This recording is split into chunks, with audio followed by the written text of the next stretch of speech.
I need to confess something embarrassing before I lose my nerve. That's a strong way to start an episode. It gets worse. Years ago, I studied English really seriously. Big words, fancy words. Ubiquitous, meticulous, I felt unstoppable. I sense a but coming. There's a huge but. I moved in with a host family for a few months, and on my very first morning, the host mom asked me one simple question. Do you want the kettle on? Okay, and? I froze completely. My brain had meticulous ready to go, but kettle wasn't in there anywhere. You didn't know what a kettle was? I knew what it was. I just didn't know the word. So instead of yes, please, I said, I am amenable to hot beverages. You did not. I did. The room went silent. Her son looked at me like I'd escaped from a museum. Amenable to hot beverages. That's a whole personality. By day 3, I couldn't ask for a plastic bag, didn't know the word leftovers, and called a spoon the small scooping utensil. That one's impressive, in a tragic way. Here's the thing that really got me, though. I spent years chasing impressive words and completely skipped the ordinary ones people actually use 50 times a day. The words that run the whole house, basically. Kettle. Leftovers, charger, errand, groceries. Nobody's impressed by those words, but everybody uses them constantly. So, what changed for you? A tutor sat me down and said, forget sounding smart for a minute. Learn the words a real day is built from. She called it building your everyday anchor list. Your everyday anchor list. The small, boring, unavoidable words that anchor real conversations. The ones you'll use almost every single day, no matter what. That's actually such a simple shift. It changed everything for me. I stopped memorizing words to impress people at parties and started learning the words that would actually get me through breakfast. I love that. And today, we're building exactly that kind of list together. The real, unglamorous, absolutely essential words of daily English. The ones that don't sound clever, but somehow run your entire life. So if you've ever frozen over something small, like a kettle, welcome, you are among friends. Let's get into it properly. Hey there, welcome back to Speak Unstoppable, the place where English gets easier one honest conversation at a time. I'm John, still recovering from my amenable to hot beverages era. And I'm Maria, very entertained by that era. Please, let's move on. Today's topic is the words you already need every single day, whether you notice them or not. The common, ordinary, unglamorous words of daily English. The ones that never sound impressive, but run your entire life anyway. Kitchen words, house words, errand words, the small stuff. Later, our word tour breaks down 6 of these words with real examples. And our Rewrite It segment turns overcomplicated sentences into calm, natural English. So by the end, you'll sound like a person, not a dictionary. Be honest. Besides the kettle, what word still trips you up? Don't get me started, she says. Fine, errand. The word or the concept? Both. For the longest time, I thought an errand was some official government task. It's just a small task you go out and do. I know that now. But for months, if someone said, I have a few errands to run, I pictured paperwork and long lines. Meanwhile, they just meant buying milk and picking up dry cleaning. Exactly. And here's the pattern I've noticed with almost every learner, including past me. We study words like accomplish and obligation, and skip words like errand completely. Because textbooks love the dramatic words. Right. Nobody writes a whole grammar unit around errand. It just quietly shows up in real conversations. And if you don't know it, you're lost for a second. A tiny word. A real gap. And it's not one word, it's dozens of them, hiding in plain sight. Charger, leftovers, groceries, detergent, receipt. These aren't advanced vocabulary. They're just unavoidable. That's the perfect word. Unavoidable, you will need charger before you'll ever need ubiquitous. Harsh, but true. I'm serious, though. My English sounded impressive on paper and completely useless at the actual pharmacy. What happened at the pharmacy? I needed a refill, and I didn't know that word either. I ended up describing my situation like a legal case. I require an additional supply of my previously prescribed medication. The pharmacist must have loved that. She just blinked and said, "So, a refill?" Case closed. That's the moment I realized fancy English isn't the same as functional English. I think everyone has a version of that pharmacy story. Please tell me I'm not alone in this. You're definitely not. Mine was at a hardware store trying to describe a thing that holds two things together because I'd forgotten the word clip. A thing that holds two things together. We should trademark that phrase. The employee just handed me clips without a word. He'd clearly seen this before. Okay, so here's a myth I want to break right now. A lot of learners think, I already know thousands of words. I must be advanced. But if you don't know leftovers, errand, or refill, daily life still feels hard. Exactly. Vocabulary size isn't the same as vocabulary usefulness. That's such a good distinction. You can know 5,000 words and still freeze at a checkout counter because the checkout counter doesn't care about meticulous. It cares about, do you have a bag? And do you want a receipt? Right. Real life runs on maybe a few hundred core, boring, repeated words. Kettle, charger, errand, leftovers, receipt, refill, groceries, detergent. None of those will impress anyone at a party.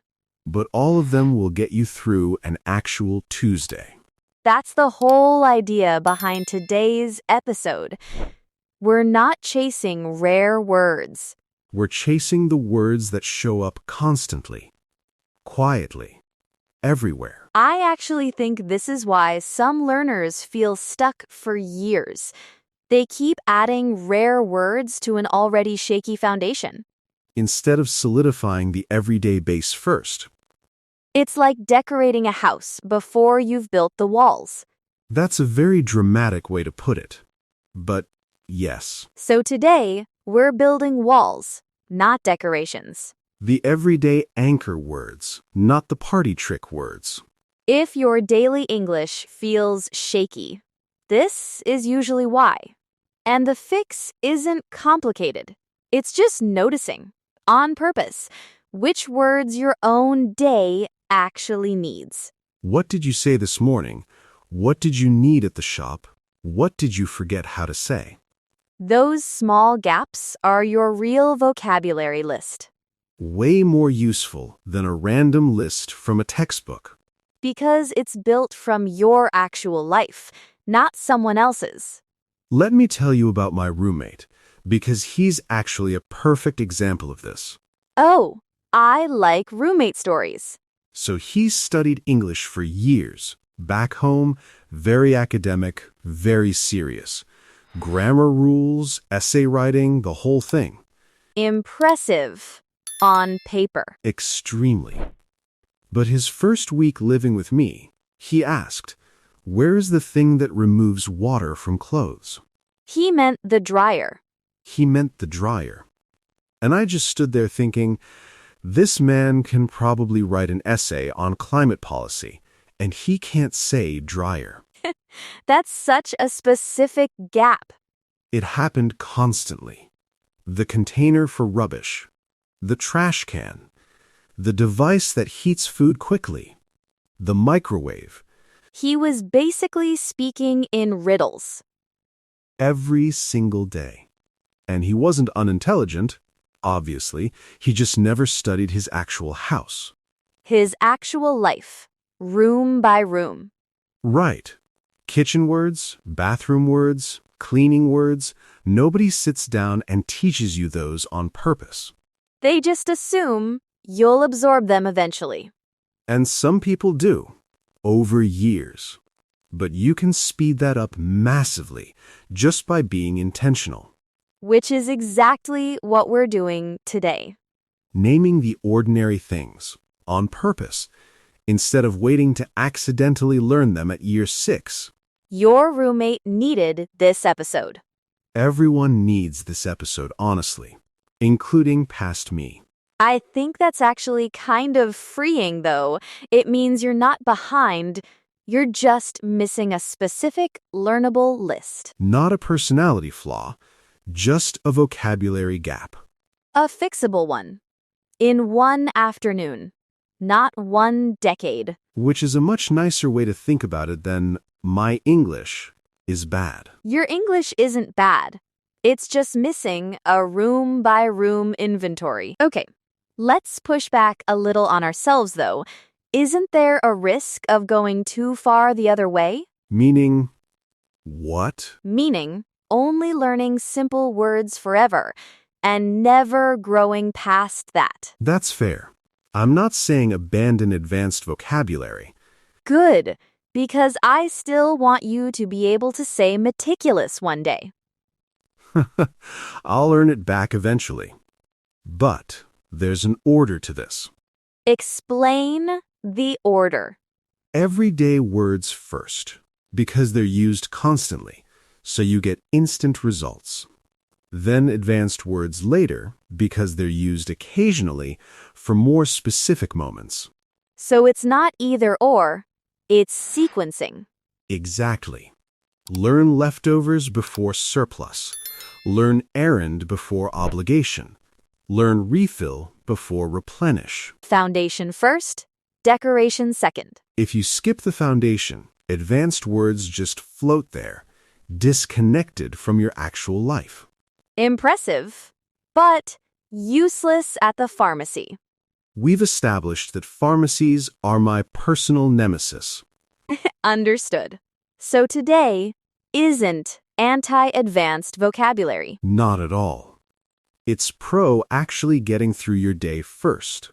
And once daily life feels smooth, advanced words become so much easier to add. Because they're sitting on top of something solid, instead of floating alone. That's a really practical way to think about vocabulary building. Learned it the hard way, obviously. So if anyone's listening and feeling behind because their vocabulary isn't advanced yet, this is your permission slip. Master the ordinary first. It's not the boring path, it's the smart one. The one that actually gets used every single day, without fail. And that's worth more than 100 impressive words you'll use twice a year. So how does someone actually start building this list, practically? I have a simple method for this. Actually, I call it the everyday anchor method. The one you teased earlier. Yes, 3 small steps. Step 1. Pick one room or one routine. Your kitchen, your morning routine, your commute. Not the whole language, just one slice of your day. Exactly. Step 2. Write down every object and small action in that space. In your own language first, if you need to. The kettle, the charger, the trash can, brushing your teeth, locking the door. Then, step 3. Look up only those specific words in English and say each one out loud in a full sentence. Not just the word alone. Right, because kettle alone doesn't stick. Can you put the kettle on? Sticks. That's such a small system, but I can already feel how much faster that would have solved my kettle disaster. One room at a time, you'd have your whole house handled within a couple of weeks. And then you move to the next space. Errands, the pharmacy, the grocery store. Exactly. Small, specific, repeatable. I genuinely wish someone had given me the everyday anchor method before that host family breakfast. It would have saved you from amenable to hot beverages forever. Forever haunted. But at least now, you all know the method. And the beautiful part is, this method never runs out of material, because your life keeps generating new rooms and routines. New apartment, new job, new city. Always a fresh batch of everyday words waiting. Which means this isn't a one-time fix, it's a habit you can keep using for years. A small, boring, incredibly reliable habit. So let's bring this all together. What's the real takeaway from today? I'd say stop measuring your English by how impressive it sounds and start measuring it by how well it gets you through an actual day. The checkout counter test. Basically, Exactly. Can you ask for a bag, a refill, a receipt without freezing? if not, that's not a sign you're bad at English. It's just a sign you haven't mapped that part of your life yet. And that's completely fixable. One room, one routine at a time. Using the everyday anchor method, pick a space, list the objects and actions, look up the words, say them in full sentences. Small, boring, endlessly useful. I promise, this approach will get you further, faster than chasing another 10 rare words this week. The ordinary words are the real workhorses of English. They just never get the credit they deserve. Well, today, they finally got their moment. A very overdue moment, honestly. Let's move into our word tour now and finally give some of these words the spotlight. And if you only remember one thing from this episode, let it be this. Ordinary words aren't a lower level of English. They're the foundation every other level stands on. You don't graduate past them, you just build on top of them.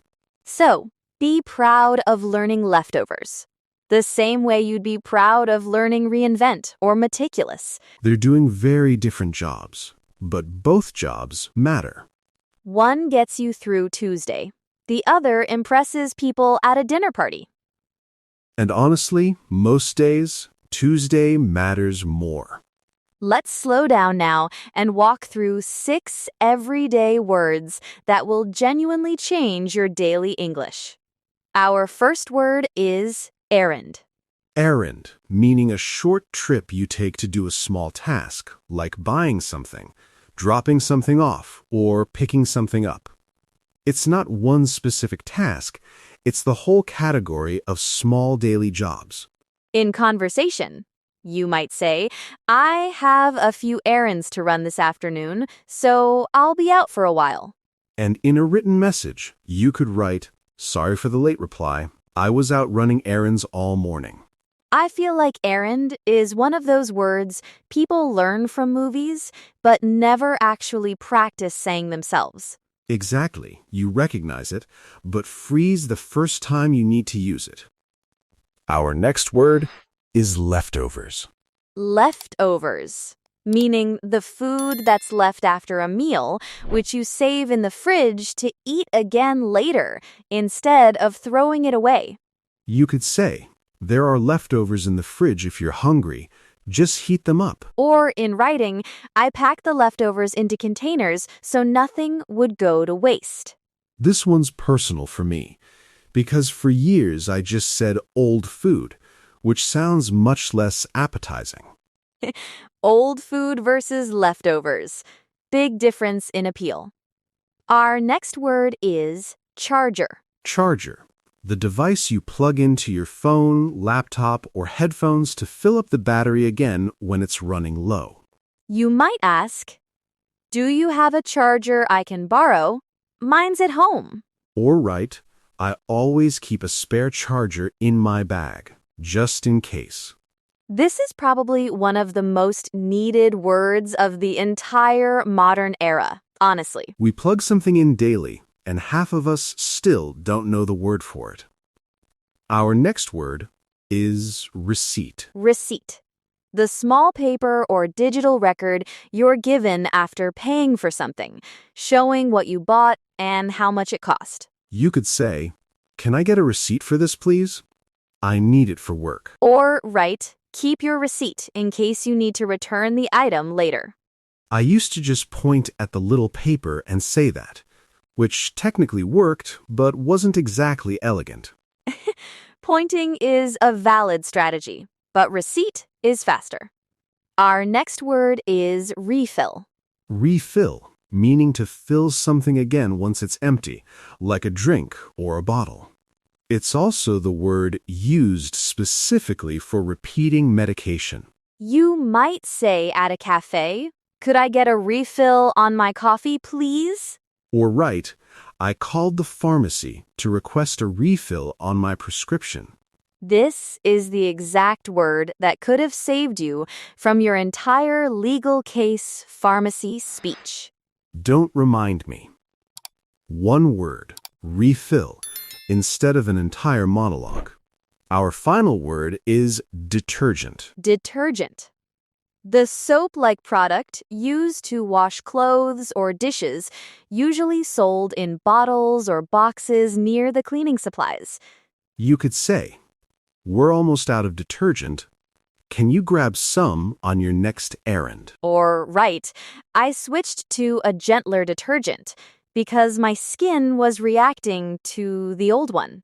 And notice, that sentence used two of today's words together, detergent and errand, completely naturally. That's exactly how real English works. These words overlap constantly in the same conversation. Those were today's powerful words.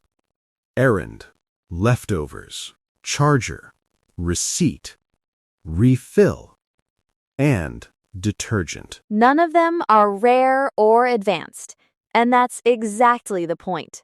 Small, ordinary words, but they run your entire day behind the scenes, quietly, constantly. Try using just one of them naturally this week, in a real sentence, not just on a flashcard. Say it out loud, in context, and it will stick far better than reading the definition once. That's how these words actually become yours. Now it's time for our Rewrite It segment, where we take nervous, overcomplicated sentences and turn them into calm, natural English, using today's everyday words. This is where we practice sounding like actual humans, not textbooks. Let's start with, I require an additional supply of my previously prescribed medication. We know exactly where that one came from. A real crime scene. The natural version is simply, can I get a refill on my prescription? So much calmer, and it's what people actually say at the pharmacy. Next one. I'm currently experiencing a scenario in which household tasks remain uncompleted. That sounds like a legal report. It does. Say instead, I still have a few errands to finish today. Short, clear, and completely normal. Next. There exists surplus nourishment remaining from our previous consumption event. That is a meal, John. Just say meal. The natural version. We have some leftovers from dinner if you want them. See, that already sounds like a real person talking. Next sentence. My electronic device has depleted its stored energy reserves. Meaning your phone died. Exactly. Say, my phone's dead. Do you have a charger I can borrow? Much easier for anyone to actually respond to. Next. I would like documented proof of this monetary transaction for my personal records. Just ask for a receipt. Right. Can I get a receipt for this, please? Simple. Done. One more before the last one. The cleaning substance required for garment maintenance has been fully exhausted. That sounds like a factory report. The natural version. We're out of detergent. Can you grab some? See, and now we've actually used all 6 of today's words across these rewrites: errand, leftovers, charger, receipt, refill, and detergent. Proof that ordinary words carry entire conversations just fine on their own. And here's our final one. One I think a lot of learners feel emotionally, not just grammatically. My proficiency in this language remains insufficient, and I fear it may never reach an acceptable standard. That's a heavy sentence to carry around. It really is. The calmer, more honest version is, my English still needs work. And that's okay. I'm improving one word at a time. I like that so much better. It doesn't pretend everything's perfect, but it doesn't punish you either. It's just true and kind at the same time. So if you only remember one rewrite from today, let it be that last one. Skip the harsh, formal self-judgment. And choose the plain, honest sentence instead. Simple English, said with confidence, will always beat complicated English, said with fear. Notice, too, that none of these rewrites needed rare vocabulary to sound natural. They just needed the right everyday word in the right place. Errand instead of a vague description. Leftovers instead of surplus food. Refill instead of a paragraph. That's the whole heart of today's episode, really. Small words, said plainly, carrying you through an entire real conversation. So let's wrap up today's lesson. Ordinary, everyday words run your entire life, even though they never feel impressive. And the fastest way to learn them is the everyday anchor method. One room or routine at a time. Your challenge this week is simple. Pick one space, your kitchen, your morning routine, your commute, and write down 5 words you don't know yet. Then use one of them in a real sentence, out loud, today. Comment below and tell us the word you picked. We'd genuinely love to see it. If this episode helped you, hit subscribe so you don't miss the next one. And go watch our next video for more practice like this. Thank you for spending this time with us today. Keep practicing. One ordinary word at a time. Bye for now.